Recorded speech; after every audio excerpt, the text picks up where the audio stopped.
As to Macedonia, after Antipater had been stricken by a rather serious illness, which old age was tending to make fatal, the Athenians sent Demades as envoy to Antipater, a man who had the reputation of serving the city well in relation to Macedonia. They requested Antipater that he, as had been agreed from the beginning, remove the garrison from Munichia. Antipater at first had been well disposed to Demades, but after the death of Perdiccas, certain letters were found in the royal archives in which Demades invited Perdiccas to cross over swiftly into Europe against Antipater. At this, Antipater was alienated from him and kept his enmity hidden. Therefore, when Demades, in accordance with the instructions given him by the people, demanded the fulfillment of the promise and indulged rather freely in threats about the garrison, Antipater gave him no answer, but delivered Demades himself and his son Demeas, who had accompanied his father as an envoy, to those ministers who were in charge of punishment. They were taken away to a common prison and put to death for the reasons mentioned above. Antipater, who was already at the point of death, appointed as guardian of the kings and supreme commander Polypertian, who was almost the oldest of those who had campaigned with Alexander and was held in honor by the Macedonian. Antipater also made his own son Cassander Chiliarch and second in authority. The position and rank of Chiliarch had first been brought to fame and honor by the Persian kings, and afterwards under Alexander it gained great power and glory at the time when he became an admirer of this and all other Persian custom. For this reason, Antipater, following the same course, appointed his son Cassander, since he was young, to the office of Chiliarch. Cassander, however, did not approve of the arrangement made by his father, regarding it as outrageous that one not related by blood should succeed to the command of his father, and this while there was a son who was capable of directing public affairs, and who had already given sufficient proof of his ability and courage. First going with his friends into the country where he had plenty of opportunity and leisure, he talked to them about the supreme command. Then, taking them apart one by one, he kept urging them privately to join him in establishing his dominion, and having won them by great promises, he made them ready for the joint enterprise. He also sent envoys in secret to Ptolemy, renewing their friendship and urging him to join the alliance and to send a fleet as soon as possible from Phoenicia to the Hellespont. In like manner, he sent messengers to the other commanders and cities to urge them to ally themselves with him. He himself, however, by making arrangements for a hunt to last many days, avoided suspicion of complicity in the revolt. After Polypertian had assumed the guardianship of the kings and had consulted with his friends, with their approval he summoned Olympias, asking her to assume the care of Alexander's son, who was still a child, and to live in Macedonia with regal dignity. It so happened that some time before this Olympias had fled to Epirus as an exile because of her quarrel with Antipater. This was the state of affairs in Macedonia. In Asia, as soon as the death of Antipater was noised abroad, there was a first stirring of revolution, since each of those in power undertook to work for his own ends. Antigonus, who was foremost of these, had already won a victory over Eumenes in Cappadocia and had taken over his army, and he had also completely defeated Alcetas and Attalus in Attalus in Pisidia and had annexed their troops. Moreover, he had been chosen supreme commander of Asia by Antipater, and at the same time he had been appointed general of a great army, for which reasons he was filled with pride and haughtiness. Already, hopefully aspiring to the supreme power, he decided to take orders neither from the kings nor from their guardians, for he took it for granted that he himself, since he had a better army, would gain possession of the treasures of all Asia, there being no one able to stand against him. For at that time he had 60,000 foot soldiers, 10,000 horsemen, and 30 elephants, and in addition to these he expected to make ready other forces also if there should be need, since Asia could provide pay without end for the mercenaries he might muster. With these plans in mind, he summoned Hieronymus the historian, a friend and fellow citizen of Eumenes of Cardia, who had taken refuge in the stronghold called Nora. After endeavoring to attach Hieronymus to himself by great gifts, he sent him as an envoy to Eumenes, urging the latter to forget the battle that had been fought against him in Cappadocia, to become his friend and ally, to receive gifts many times the value of what he had formerly possessed, and a greater satrapy, and in general to be the first of Antigonus's friends and his partner in the whole undertaking. Antigonus also at once called a council of his friends, and, after he had made them acquainted with his design for gaining imperial power, assigned satrapies to some of the more important friends and military commands to others, and by holding up great expectations to all of them, he filled them with enthusiasm for his undertaking. Indeed, he had in mind to go through Asia, remove the existing satraps, and reorganize the positions of command in favor of his friends. While Antigonus was engaged in these matters, Aridaeus, the satrap of Hellespontine Phrygia, discovering his plan, decided to provide for the safety of his own satrapy and also to secure the most considerable cities by means of garrison. As the city of the Cyzicenai was strategically most important and very large, he set out against it with an infantry force consisting of more than 10,000 mercenaries, 1,000 Macedonians, and 500 Persian bowmen and slingers. He had also 800 horsemen, all kinds of missiles, catapults, both for bolts and for stones, and all the other equipment proper for storming a city. After falling suddenly upon the city and intercepting a great multitude in the outlying territory, he applied himself to the siege, and, by terrifying those who were in the city, tried to force them to receive a garrison. Since the attack had been unexpected, most of the Cyzicenai had been cut off in the country, and with only a few people left in the city, they were completely unprepared for the siege.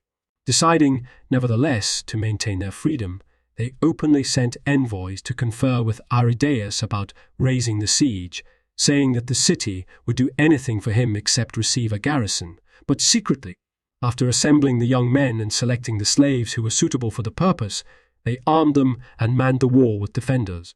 When Aridaeus insisted that the city admit a garrison, the envoys said that they wished to consult the people in regard to this. As the satrap agreed, they obtained a truce, and during that day and the following night they improved their preparations for withstanding the siege. Aridaeus, outwitted, missed his opportunity and was balked of his expected success. For since the Cyzicenai possessed a city that was strong and very easy to defend from attacks by land, thanks to its being a peninsula, and since they controlled the sea, they easily warded off the enemy. Moreover, they sent for soldiers from Byzantium and for missiles and whatever else was of use for withstanding the attack. When the people of Byzantium supplied all this quickly and willingly, the Cyzicenai became confident and set themselves courageously against the danger. They also launched ships of war at once and, coasting along the shore, recovered and brought back those who were in the country. Soon they had plenty of soldiers, and after killing many of the besieging force, they rid themselves of the siege. Thus Aridaeus, outgeneraled by the Cyzicenai, returned to his own satrapy without accomplishing anything.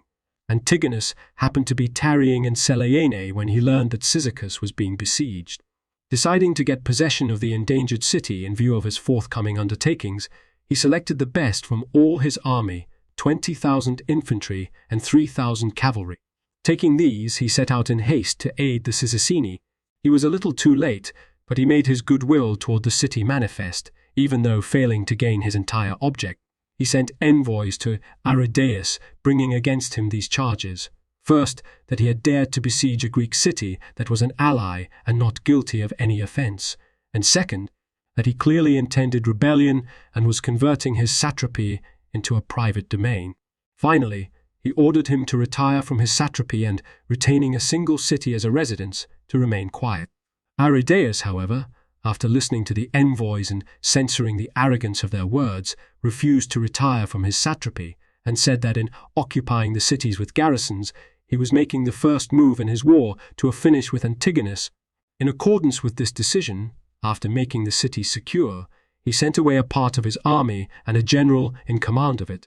He ordered the latter to get in touch with Eumenes, relieve the fortress from siege, and when he had freed Eumenes from danger, make him an ally. Antigonus, who was anxious to retaliate upon Aridaeus, sent a force to carry on the war against him, but he himself with a sufficient army set out for Lydia, from which province he wished to expel the satrap, Clytus. The latter, foreseeing the attack, secured the more important cities with garrisons, but he himself went by ship to Macedonia to reveal to the kings and to Polypertian the bold revolt of Antigonus and to beg for aid. Antigonus took Ephesus at the first assault with the aid of certain confederates within the city. After this, when Aeschylus of Rhodes sailed to Ephesus conveying from Cilicia in 4 ships 600 talents of silver that were being sent to Macedonia for the kings, Antigonus laid hands on it, saying that he needed it to pay his mercenaries.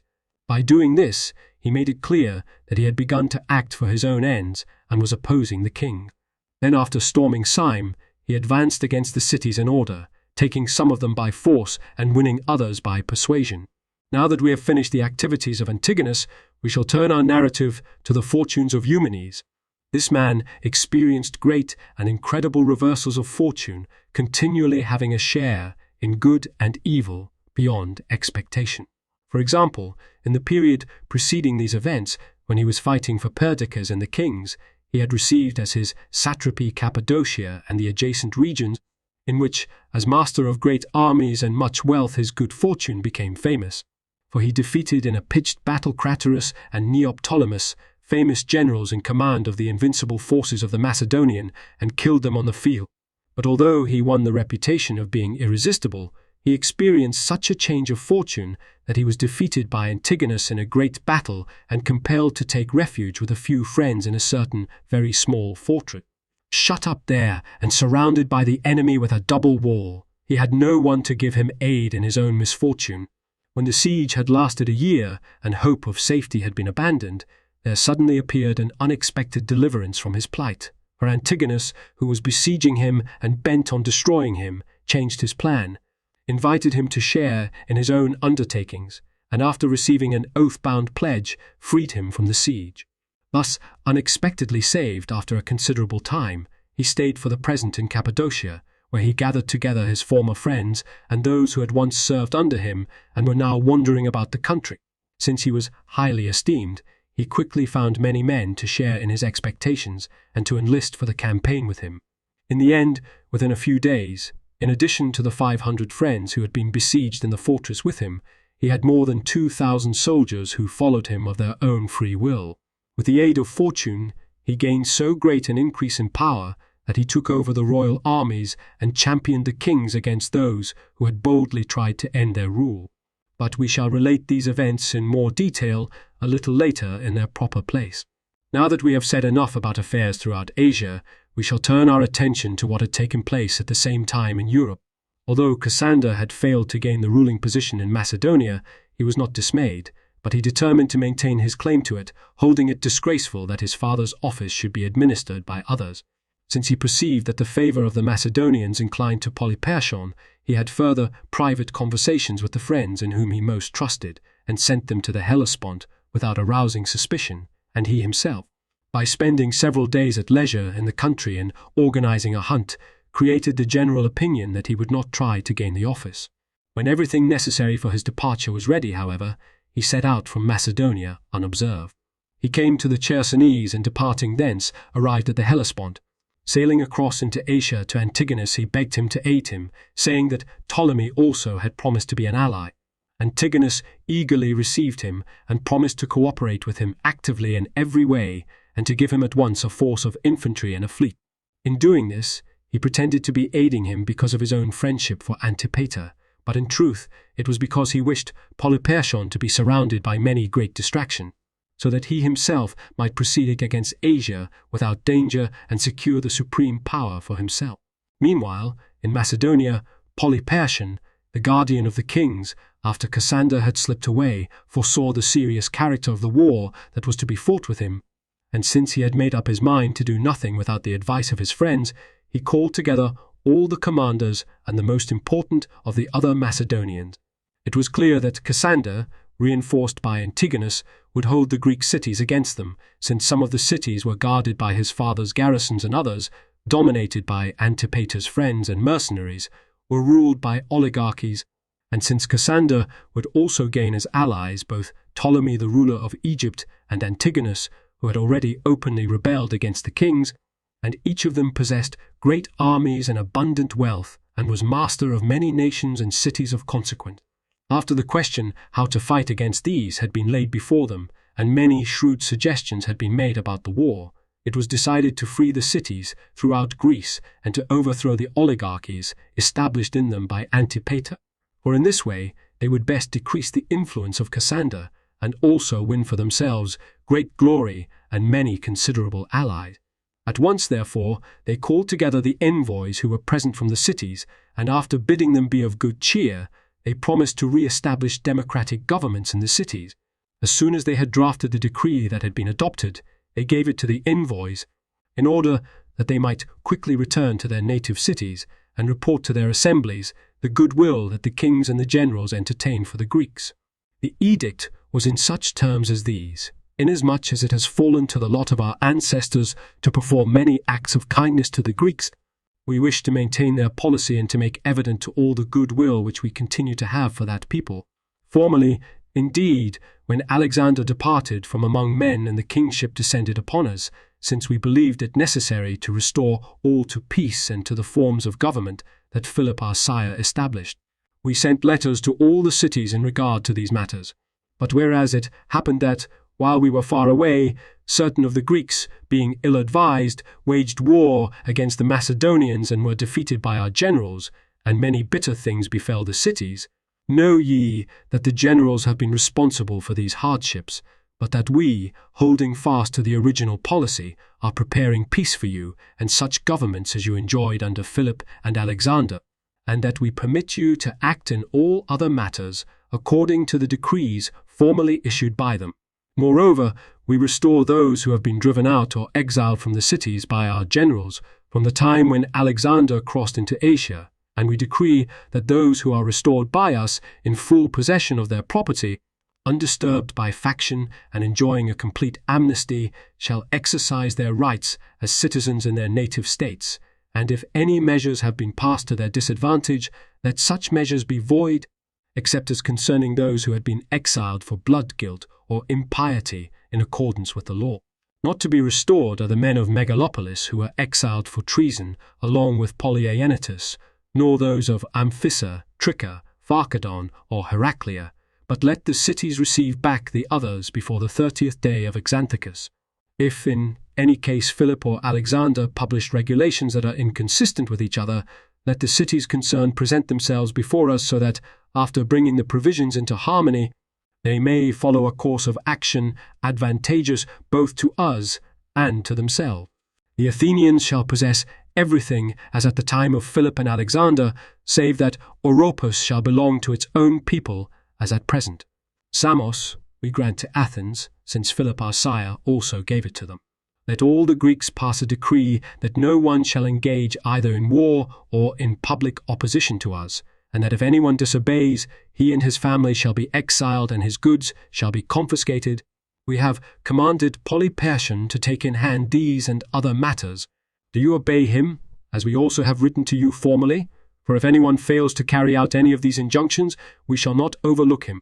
When this edict had been published and dispatched to all the cities, Polyperchon wrote to Argos and the other cities, ordering them to exile those who had been leaders of the governments in the time of Antipater, even to condemn certain of them to death and to confiscate their property, in order that these men, completely stripped of power, might be unable to cooperate with Cassander in any way.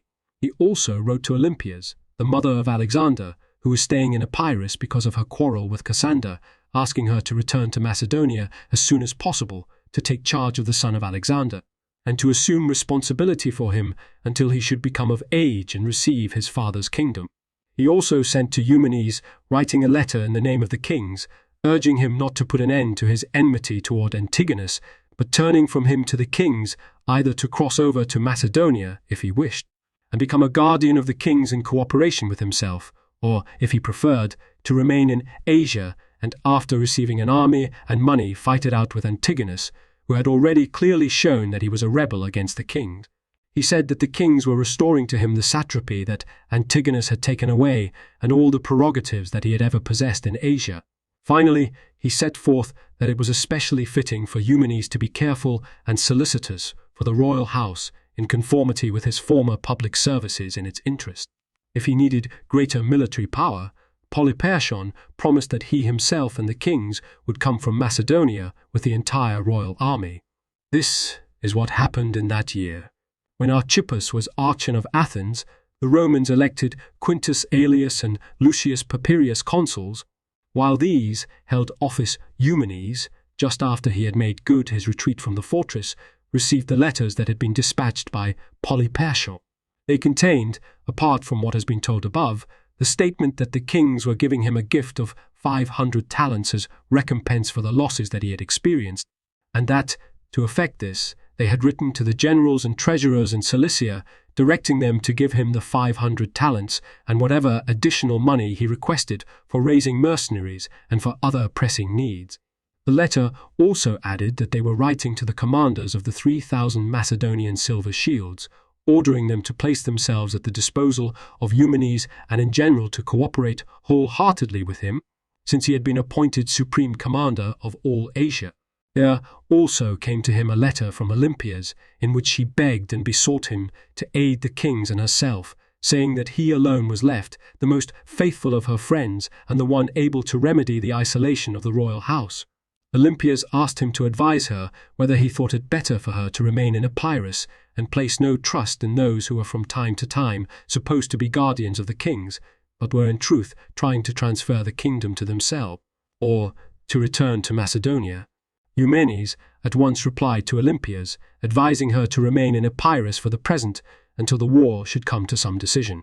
As for himself, since he had always observed the most unwavering loyalty toward the kings, he decided not to take orders from Antigonus, who was trying to appropriate the kingship for himself. But since the son of Alexander was in need of help because of his orphan state and the greediness of the commanders, he believed that it was incumbent upon himself to run every risk for the safety of the kings. Immediately, therefore, Eumenes bade his men break camp and departed from Cappadocia with about 500 horsemen and more than 2,000 foot soldiers. Indeed, he did not have time to wait for the laggards among those who had promised to join him, for a considerable army was drawing near, sent from Antigonus under the general Menander to prevent Eumenes from staying in Cappadocia now that he had become an enemy of Antigonus. In fact, when this army arrived 3 days later, although it had missed its opportunity, it undertook to follow those who had gone with Eumenes. But since it was not able to come up with them, it returned to Cappadocia. Eumenes himself quickly passed over the Taurus by forced marches and entered Cilicia. Antigenes and Tutimus, the leaders of the silver shields, in obedience to the letters of the kings, came from a considerable distance to meet Eumenes and his friends. After bidding him welcome and congratulating him on his unexpected escape from very great dangers, they promised to cooperate willingly with him in everything. The Macedonian silver shields, about 3,000 in number, likewise met him with friendship and zeal. All wondered at the incredible fickleness of fortune when they considered that a little while before the kings and the Macedonians had condemned Eumenes and his friends to death, but now, forgetting their own decision, they not only had let him off scot-free of punishment, but also had entrusted to him the supreme command over the entire kingdom. And it was with good reason that these emotions were shared by all who then beheld the reversals in Eumenes' fortunes. For who, taking thought of the inconstancies of human life, would not be astonished at the alternating ebb and flow of fortune? Or who, putting his trust in the predominance he enjoys when fortune favours him, would adopt a bearing too high for mortal weakness? For human life, as if some god were at the helm, moves in a cycle through good and evil alternately for all time. It is not strange, then, that some unforeseen event has taken place, but rather that all that happens is not unexpected. This is also a good reason for admitting the claim of history, for in the inconstancy and irregularity of events, history furnishes a corrective for both the arrogance of the fortunate and the despair of the destitute. Eumenes, who at this time also kept these things in mind, prudently made his own position secure, for he foresaw that fortune would change again. He perceived that he himself was a foreigner and had no claim to the royal power, that the Macedonians who were now subject to him had previously decreed his death, and that those who occupied the military commands were filled with arrogance and were aiming at great affairs. He therefore understood that he would soon be despised and at the same time envied, and that his life would eventually be in danger, for no one will willingly carry out orders given by those whom he regards as his inferiors, or be patient when he has over him as masters those who ought themselves to be subject to others. Reasoning about these matters with himself, when the 500 talents for refitting and organization were offered him in accordance with the king's letters, he at first refused to accept them, saying that he had no need of such a gift as he had no desire to attain any position of command. Even now, he said, it was not of his own will that he had yielded with respect to his present office, but he had been compelled by the kings to undertake this great task.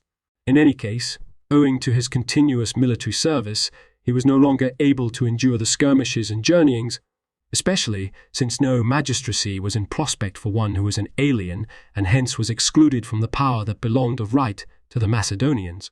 He declared, however, that in his sleep he had seen a strange vision, which he considered it necessary to disclose to all, for he thought it would contribute much to harmony and the general good.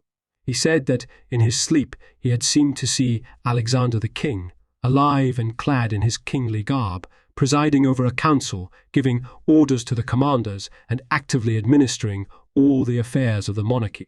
Therefore, he said, I think that we must make ready a golden throne from the royal treasure, and that after the diadem, the scepter, the crown, and the rest of the insignia have been placed on it, all the commanders must at daybreak offer incense to Alexander before it, hold the meetings of the council in its presence, and receive their orders in the name of the king, just as if he were alive and at the head of his own kingdom. As all agreed to his proposal, everything needed was quickly made ready, for the royal treasure was rich in gold. Straightway then, when a magnificent tent had been set up, the throne was erected, upon which were placed the diadem, the scepter, and the armor that Alexander had been wont to use. Then, when an altar with a fire upon it had been put in place, all the commanders would make sacrifice from a golden casket, presenting frankincense and the most costly of the other kinds of incense, and the making obeisance to Alexander as to a god. After this, those who exercised command would sit in the many chairs that had been placed about, and take counsel together, deliberating upon the matters that from time to time required their attention.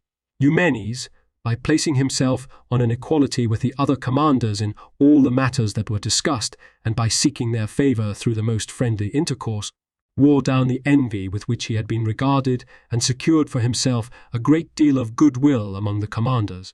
As their reverence for the king grew stronger, they were all filled with happy expectations, just as if some god were leading them. And by conducting himself toward the Macedonian silver shields in a similar way, Eumenes gained great favor among them as a man worthy of the solicitude of the king. Eumenes selected the most able of his friends, gave them ample funds, and sent them out to engage mercenaries, establishing a notable rate of pay. Some of them went at once into Pisidia, Lycia, and the adjacent regions, where they zealously enrolled troops. Others traveled through Cilicia, others through Coele, Syria, and Phoenicia, and some through the cities in Cyprus. Since the news of this levy spread widely and the pay offered was worthy of consideration, many reported of their own free will, even from the cities of Greece, and were enrolled for the campaign.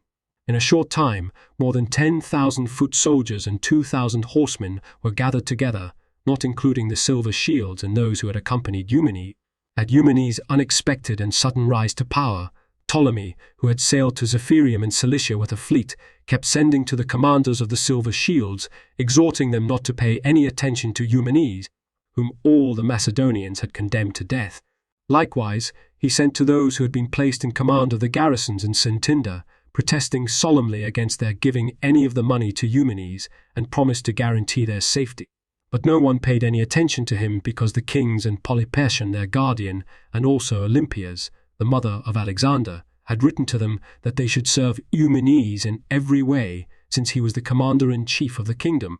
Antigonus in particular was displeased with the advancement of Eumenes and the magnitude of the power that was being concentrated in him, for he assumed that Eumenes was being made ready by Polyperchon as the strongest antagonist of himself now that he had become a rebel against the monarchy. Deciding, therefore, to organize a plot against Eumenes, he selected Philotas, one of his friends, and gave him a letter that he had written to the silver shields and to the other Macedonians with Eumenes. With him, he also sent 30 other Macedonians, meddlesome and talkative persons, whom he instructed to meet separately with Antigenes and Tutimus, the commanders of the silver shields, and through them to organize some plot against Eumenes by promising great gifts and greater satrapies. Antigonus also told them to get in touch with their acquaintances and fellow citizens among the silver shields and secure their support for the plot against Eumenes by corrupting them with bribes. Now, although they were unable to persuade any others, Tutimus, the leader of the Silver Shields, was bribed and undertook to persuade his fellow commander, Antigenes, to share in the enterprise.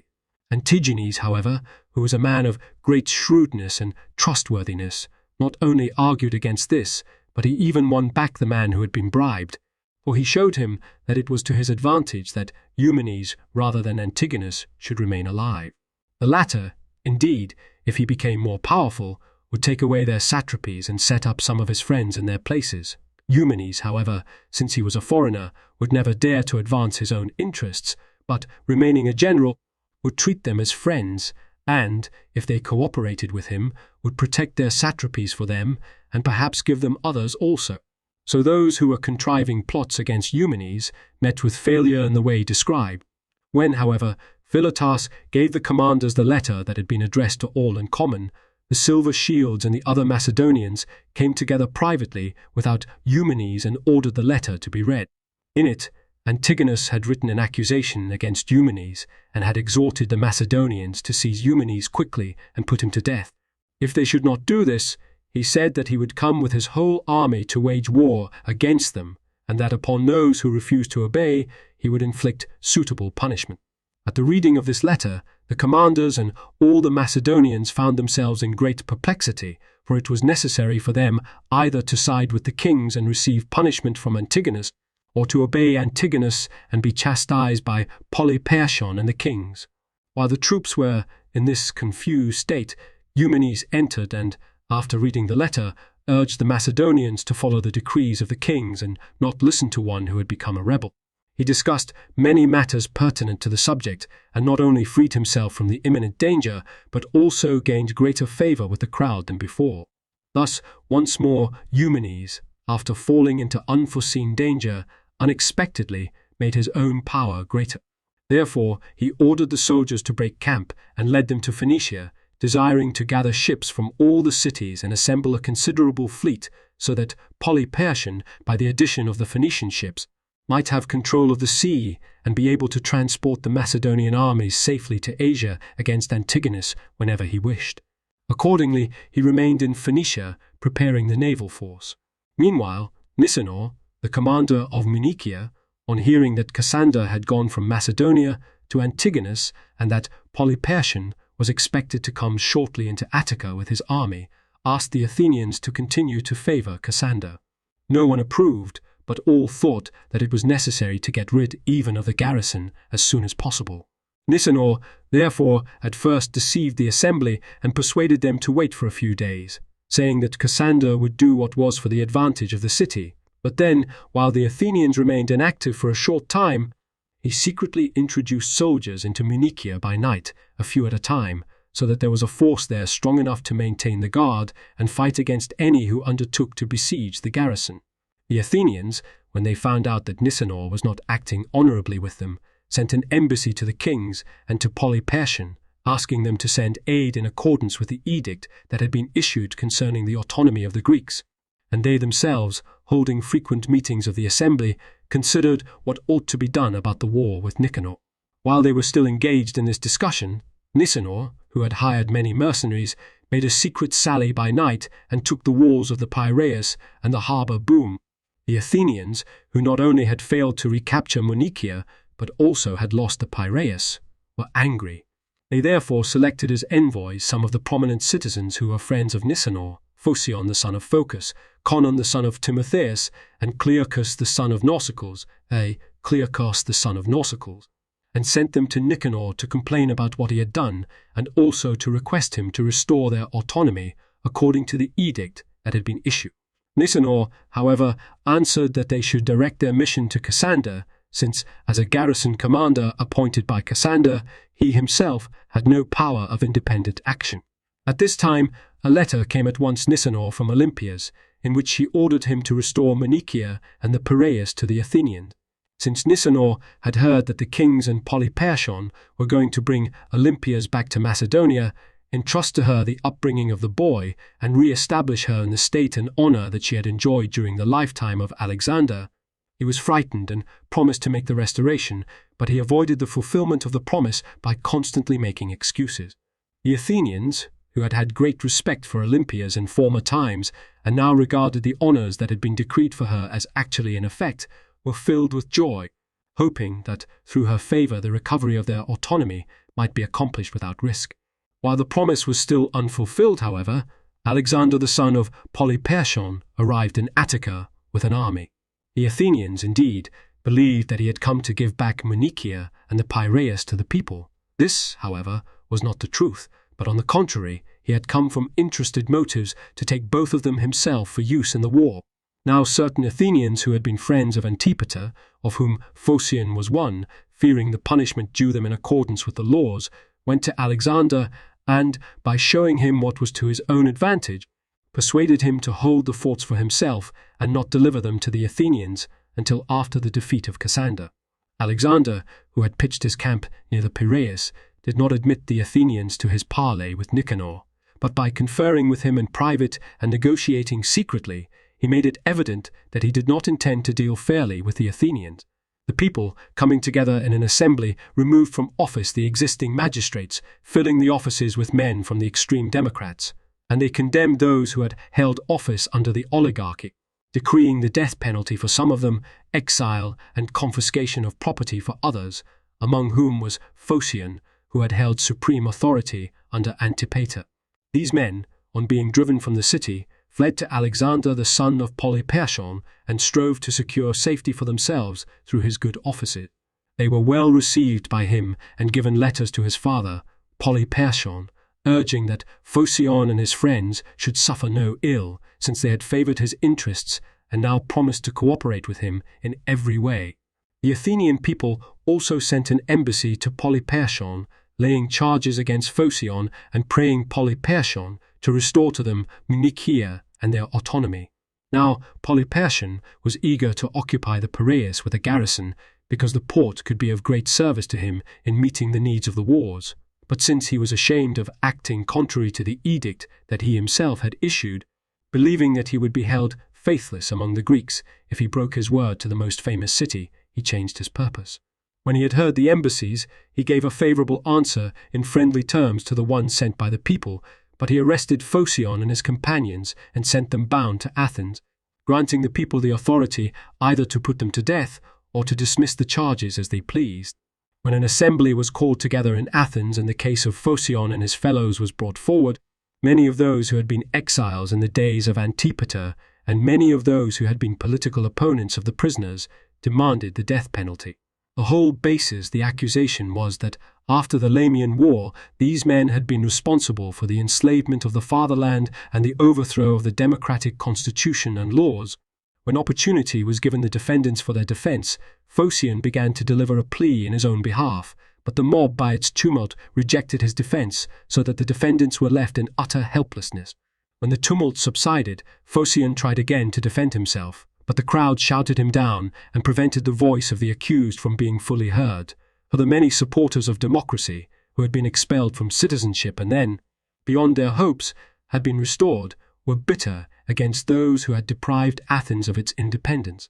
As Phocion attempted to overcome the opposition and fought for his life in desperate circumstances, those who were near heard the justice of his plea, but those who were at a greater distance heard nothing because of the great uproar caused by the rioters, and only beheld his gestures, which because of his great danger were impassioned and varied. Finally, abandoning hope of safety, Phocion shouted in a loud voice, begging them to condemn him to death but to spare the others. As the fury and violence of the mob remained unalterable, certain of Phocion's friends kept coming forward to add their pleas to his. The mob would listen to their opening words, but when, as they went on, they made it clear that they were speaking for the defense, they would be driven away by the tumult and by the jeers that greeted them. Finally, by the universal voice of the people, the accused were condemned and led off to the prison on the way to death. They were accompanied by many good men, mourning and sympathizing with them at their great misfortune. For that men who were second to none in reputation and birth and had done many acts of human kindness during life would obtain neither a chance to defend themselves nor a fair trial, turned many to arresting thoughts and fear, fortune being not only unstable but impartial to all alike. But many of the popular party, men who were bitter in their opposition to Phocion, kept reviling him mercilessly and cruelly, charging him with their misfortune. For when hatred, that in prosperity finds no utterance, after a change of fortune breaks out in adversity, it loses all human semblance in its rage against its object. So when, by taking the draught of hemlock, according to the ancient custom, these men had ended their lives, they were all thrown unburied beyond the boundaries of Attica. In this manner died Phocion and those who had been falsely accused with him. Cassander, after receiving from Antigonus 35 warships and 4,000 soldiers, sailed into the Piraeus. Welcomed by Nicanor, the garrison commander, he took over the Piraeus and the harbour booms, while Munitia was retained by Nicanor himself, who had enough soldiers of his own to man the fortress. Polyperchon and the kings happened to be staying in Phocis, but when Polyperchon learned of Cassander's arrival in the Piraeus, he moved into Attica and camped near the Piraeus. He had with him 20,000 Macedonian infantry and about 4,000 of the other allies, 1,000 cavalry, and 65 elephants. It was his intention to besiege Cassander, but since he was short of supplies and supposed that the siege would be long, he was forced to leave in Attica under the command of his son Alexander the part of the army that could be supplied with food, while he himself with the larger part of the forces moved into the Peloponnesus to enforce obedience to the kings upon the people of Megalopolis, who were in sympathy with Cassander and were governed by the oligarchy that had been established by Antipater. While Polyperchon was busy with these affairs, Cassander with the fleet secured the allegiance of the people of Aegina and closely invested the Salaminians, who were hostile to him. Since he made continuous onslaughts day after day and was well supplied with both missiles and men, he reduced the Salaminians to the most desperate straits. The city was already in danger of being taken by storm when Polyperchon sent a considerable force of infantry and ships to attack the besiegers. At this, Cassander was alarmed, abandoned the siege, and sailed back to the Piraeus. But Polyperchon, in anxiety to settle affairs in the Peloponnesus to his own advantage, went there and discussed with delegates whom he had gathered from the cities the question of their alliance with himself. He also sent envoys to the cities, ordering that those who, through Antipater's influence, had been made magistrates in the oligarchical governments should be put to death, and that the people should be given back their autonomy. Many in fact obeyed him. There were massacres throughout the cities, and some were driven into exile. The friends of Antipater were destroyed, and the governments, recovering the freedom of action that came with autonomy, began to form alliances with Polyperchon. Since the megalopolitans alone held to their friendship with Cassander, Polyperchon decided to attack their city. When the megalopolitans learned the intention of Polyperchon, they voted to bring all their property into the city from the country. On taking a census of citizens, foreigners, and slaves, they found that there were 15,000 men capable of performing military service. Some of these they at once attached to military formations, others they assigned to work gangs, and others they detailed to take care of the city wall. At one and the same time, one group of men was digging a deep moat about the city, and another was bringing from the country timber for a palisade. Some were repairing the weakened portions of the wall, while others were engaged in making weapons and in preparing engines for hurling bolts, and the whole city was deep in activity, owing both to the spirit of the population and to the danger that was foreseen. Indeed, word had spread abroad concerning the magnitude of the royal army and the multitude of the accompanying elephants, which were reputed to possess a fighting spirit and a momentum of body that were irresistible. When all had been hastily made ready, Polyperchon arrived with his entire army and took up his position near the city, building 2 camps, one for the Macedonians, the other for the Allies. Having constructed wooden towers higher than the walls, he brought them up to the city in those places that were convenient for the purpose, supplied them with missiles of many kinds and men to hurl these, and drove back those who were arrayed against him on the battlements. Meantime, his sappers drove mines under the wall, and then, by burning the mine props, caused the ruin of 3 very large towers and as many intervening sections of the wall. At this great and unexpected collapse, the crowd of Macedonians shouted with joy, but those in the city were stunned by the seriousness of the event. Immediately, the Macedonians began to pour through the breach into the city, while the megalopolitans divided themselves, some of them opposing the enemy and, aided by the difficulty of the passage through the breach, putting up a stout fight. the rest cutting off the area inside the breach with a palisade and throwing up a second wall, applying themselves day and night without intermission to the task. Since this work was soon finished owing to the multitude of workmen and the ample supply of all the needed material, the megalopolitans quickly made good the loss they had suffered by the breaching of the wall. Moreover, against those of the enemy who were fighting from the wooden towers, they used bolt-shooting catapults, slingers, and bowmen, and mortally wounded many.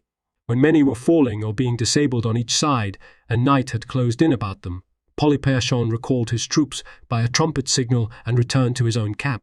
On the next day, he cleared the area of the breach, making it passable for the elephants, whose might he planned to use in capturing the city.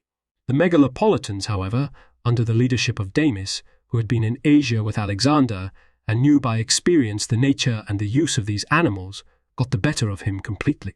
Indeed, by pitting his native wit against the brute force of the elephants, Damis rendered their physical strength useless.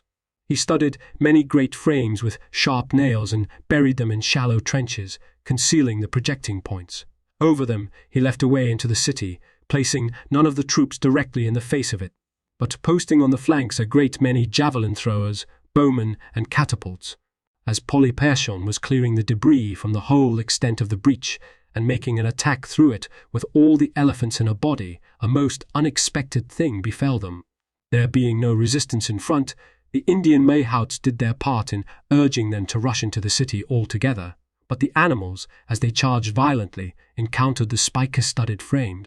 Wounded in their feet by the spikes, their own weight causing the points to penetrate, they could neither go forward any farther nor turn back because it hurt them to move.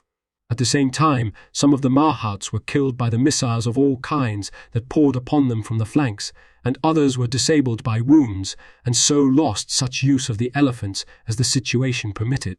The elephants, suffering great pain because of the cloud of missiles and the natures of the wounds caused by the spikes, wheeled about through their friends, and trod down many of them. Finally, the elephant that was the most valiant and formidable collapsed. Of the rest, some became completely useless, and others brought death to many of their own side. After this piece of good fortune, the megalopolitans were more confident, but Polyperchon repented of the siege, and as he himself could not wait there for a long time, he left a part of the army for the siege, while he himself went off about other more necessary business. He sent Clytus the admiral out with the whole fleet, ordering him to lie in wait in the region of the Hellespont and block the forces that were being brought across from Asia into Europe.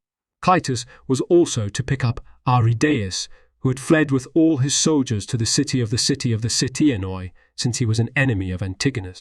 After Clytus had sailed to the Hellespont, had won the allegiance of the cities of the Propontis, and had received the army of Aridaeus, Nicanor, the commander of Monicia, reached that region, Cassander having sent him with his entire fleet.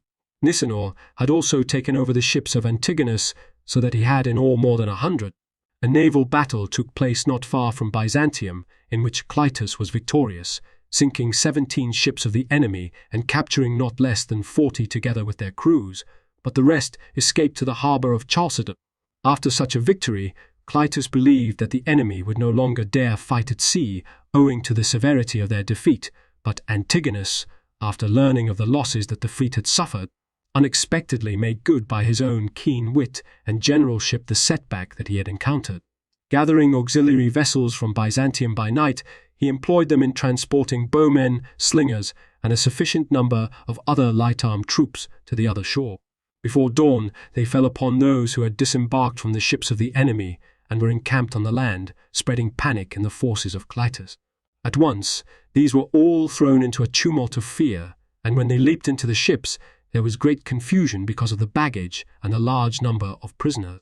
At this point, Antigonus, who had made his warships ready and had placed in them as marines many of his bravest infantry, sent them into the fight, urging them to fall on the enemy with confidence, since the victory would depend entirely upon them. During the night, Nicanor had put to sea, and, as dawn appeared, his men fell suddenly upon the confused enemy and at once put them to flight at the first attack, destroying some of the ships by ramming them with the beaks, sweeping off the oars of others, and gaining possession of certain of them without danger when they surrendered with their crew. They finally captured all the ships together with their crews, save for the one that carried the commander. Clytus fled to the shore and abandoned his ship, endeavoring to make his way through Macedonia to safety, but he fell into the hands of certain soldiers of Lysimachus and was put to death. As for Antigonus, by inflicting so disastrous a blow upon the enemy, he gained a great reputation for military genius. He now set out to gain command of the sea and to place his control of Asia beyond dispute. For this end, he selected from his entire army 20,000 lightly equipped infantry and 4,000 cavalry and set out for Cilicia, hoping to destroy Eumenes before the latter should gather stronger forces. After Eumenes had news of Antigonus's move, he thought to recover for the king's Phoenicia, which had been unjustly occupied by Ptolemy. But being forestalled by events, he moved from Phoenicia and marched with his army through Coele Syria with the design of making contact with what are called the upper satrapies. Near the Tigris, however, the inhabitants fell on him by night, causing him the loss of some soldiers. Likewise, in Babylonia, when Seleucus attacked him near the Euphrates, he was in danger of losing his whole army, for a canal was breached and his entire camp inundated, but by a piece of strategy of his own he escaped to a mound, diverted the canal to its old course, and saved himself and his army. Thus, unexpectedly slipping through the hands of Seleucus, he won through into Persia with his army, which consisted of 15,000 infantry and 3,300 cavalry. After letting the army recover from its hardships, he sent word to the satraps and generals in the upper satrapies, requesting soldiers and money, and the affairs of Asia progressed to such a point during this year. In Europe, as Polyperchon had come to be regarded with contempt because of his failure at the siege of Megalopolis, most of the Greek cities deserted the kings and went over to Cassander. When the Athenians were unable to get rid of the garrison by the aid of either Polyperchon or Olympias, one of those citizens who were accepted leaders risked the statement in the assembly that it was for the advantage of the city to come to terms with Cassander. At first, a clamour was raised, some opposing and some supporting his proposal, but when they had considered more carefully what was the expedient course, it was unanimously determined to send an embassy to Cassander and to arrange affairs with him as best they could. After several conferences, peace was made on the following terms. The Athenians were to retain their city and territory, their revenues, their fleet, and everything else, and to be friends and allies of Cassander. Phoenicia was to remain temporarily under the control of Cassander until the war against the kings should be concluded. The government was to be in the hands of those possessing at least 10 minae, and whatever single Athenian citizen Cassander should designate was to be overseer of the city. Demetrius of Phalerum was chosen, who, when he became overseer, ruled the city peacefully and with goodwill toward the citizens. Afterwards, Nithanor sailed into the Piraeus with his fleet ornamented with the beaks of the ships taken at his victory. At first, Cassander regarded him with great approval because of his success, but later, when he saw that he was filled with arrogance and puffed up, and that he was, moreover, garrisoning Munichia with his own men, he decided that he was planning treachery and had him assassinated. He also made a campaign into Macedonia, where he found many of the inhabitants coming over to him. The Greek cities, too, felt an impulse to join the alliance of Cassander, for Polyperchon seemed to lack both energy and wisdom in representing the kings and his allies, but Cassander, who treated all fairly and was active in carrying out his affairs, was winning many supporters of his leadership. Since Agathocles became tyrant of Syracuse in the following year, we shall bring this book to an end at this point as was proposed at the beginning.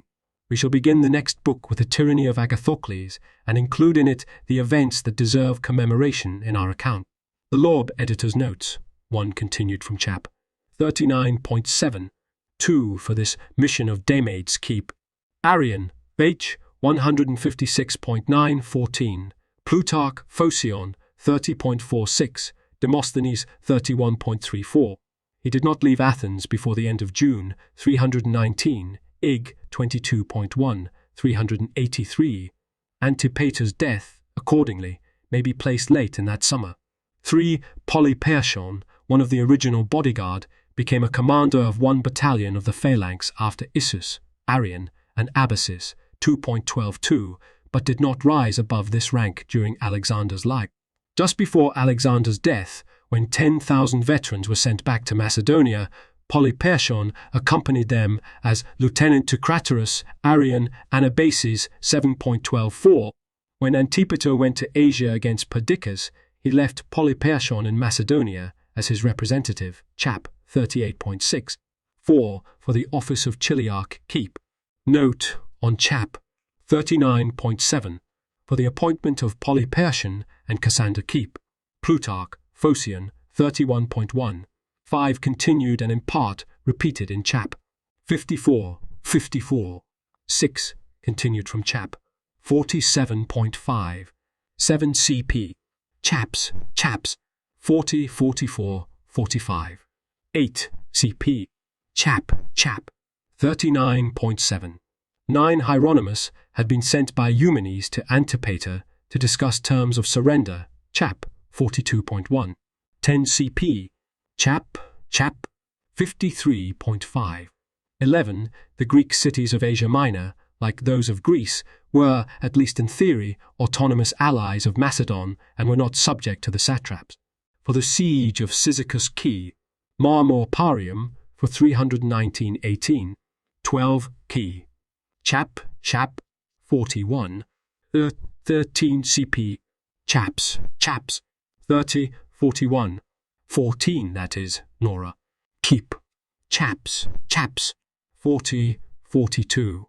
15 Nepos, Eumenes 5.67, seems to reduce this time to about 6 months, but since the siege ends after news of the death of Antipater has reached Asia, Plutarch, Eumenes 12.1, the longer time is more probable, 16 CP, chap, 50.4, for the terms of the oath and for the alterations that Eumenes made in it cap. Plutarch, Eumenes 12.13, Nepos, Eumenes 5.7, 17 in chap. 41.3, the number to take refuge on Nora is given as 600. According to Plutarch, Eumenes 12.3, Eumenes gathered almost 1,000 horsemen after Nora. 18 CP, chaps, 58F. 19 continued from chap. 49.4, 20 PP, Marmor Parium for 319-18, 21 for the Lamian War Cup, chaps, 8, 18, 22 nothing seems to be known in regard to any of these exiles, 23 the 6th month in the Macedonian year, normally falling just before the vernal equinox. The year must be 318, the edict itself being issued in the preceding summer or fall. 24 Oropus, geographically a part of Boeotia, but throughout most of its history in the possession of Athens, had been assigned to Athens by Philip in 338, Pausanias 1.34, 1. It seems to have become free as a result of the Lamian War. 25 TP, chaps, 8.7, 18.9, 26 Keb, Plutarch, Eumenes 13.12, 27 Archippus was Archon in 318-17. Livy 9.15, 11 gives us consuls for 319, L. Papirius Cursor for the 3rd time or L. Papirius Mugellanus. The former is more probable, and Q. Aulus Serratanus for the 2nd time. The latter had been consul in 323, where he is called Gaius Aelius by Diodorus chap. 26.1, and Q. Aemilius Serratanus by Livy 8.37, 1, 28 Kp. Chap. 53.5. The activities of Eumenes described in the following chaps. 58, 63, all belong to 318. 29. The silver shields, heavy-armed Macedonians picked for their valour, are first heard of in the battle at Arbela, Book 17.57, 2. They were now old men, but tough and troublesome, Book 19.41, 2, 43.7, 48.34. They had been sent to Cilicia as guard for the royal treasure. 30 CP. Chap. 53.7 and footnote. 31 for Eumenes' reception by the silver shields in their commander's cup. Plutarch, Eumenes 13.23, Justin 14.26, 32 for this device of Eumenes CP. Plutarch, Eumenes 13.34, Nepos, Eumenes 7.23, Polyaenus 4.82, 33 CP. Chap 37.2 for the various plots against Eumenes Seep, Plutarch, Eumenes, 8.6, 13.6, 16.1. 34 called Quinda, in Book 20.182, a fortress in Cilicia where the royal treasure had been deposited. The exact location is unknown. 35 continued in Chap 73.1. 36 immediately after Alexander's death, Cassander appointed Nicanor commander of Munichia in place of Menelaus, Plutarch, Phocion 31.1, CP Chap 18.5 above, or Nicanor keep. Note on Chap 39.6. The following events to the death of Phocion, Chap 67.6, belong to the winter of 319-18. For events in Greece to the death of Phocion, Cap, Plutarch, Phocion 31-37, Nepos, Phocion 3-4, 37 CP, Chaps 55-56. 38 Timotheus was a leading statesman of Athens in the second quarter of the century. His father, Conon, had restored the walls of the Piraeus in 393 BCE. Nausicles was a statesman of the second rank and a supporter of Demosthenes. 39 CP, Chap 57.2, 40 in March 318 BC.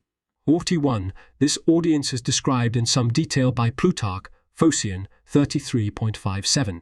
42 Key P. Chap 18.45. These exiles had been restored by Polyperchon's decree, Chap 56. According to Plutarch, Phocion 32.2, one important purpose of the restoration of the exiles was to make possible the ruin of Phocion. For the trial and death of Phocion Key, Plutarch, Phocion 34-37. 43 CP. Chap 18. 44 Phocion was executed during the Attic month Munichian, April or May, 318, Plutarch, Phocion 37.1. 45 Caius, in Bithynia on the Chianian Gulf, which is part of the Propontis. For Clytus and Antigonus Key, Chap 52.56. 46 Polyaenus 4.68, says 130. 47 CP. Marmor Parium for 317-16. 48. Both naval battles took place in the summer of 318. 49 CP. Chap 63.6. 50 Key P. Chap 43. 51 continued and in part repeated in Book 19.12. 52 continued from Chap 72.1. 53. The peace was made in the spring of 317. Cup. Strabo 9.120, 398. Timaeus, Phagi 1.228. Marmor Parium for 317-16. 54 CP. Chap 72. 55 CP. Book 19.35, 7. 56 but CP. The critical note. The critical note to the Greek text, Tes Cassandro Samarchias, reads Cassandro Roderman Dindorf, Antipatro Miss Fisher, 57 CP. Chap 1.6. The previous next to images with borders lead to more information. The thicker the border, the more information. Details here, up to Diodorus Classical Texts, Lacus Curtius Home. A page or image on this site is in the public domain only if its URL has a total of 1 asterisk. If the URL has 2 asterisks, the item is copyright someone else and used by permission or fair use. If the URL has none, the item is C. Bill Thayer. See my copyright page for details and contact information. Page updated 5/16.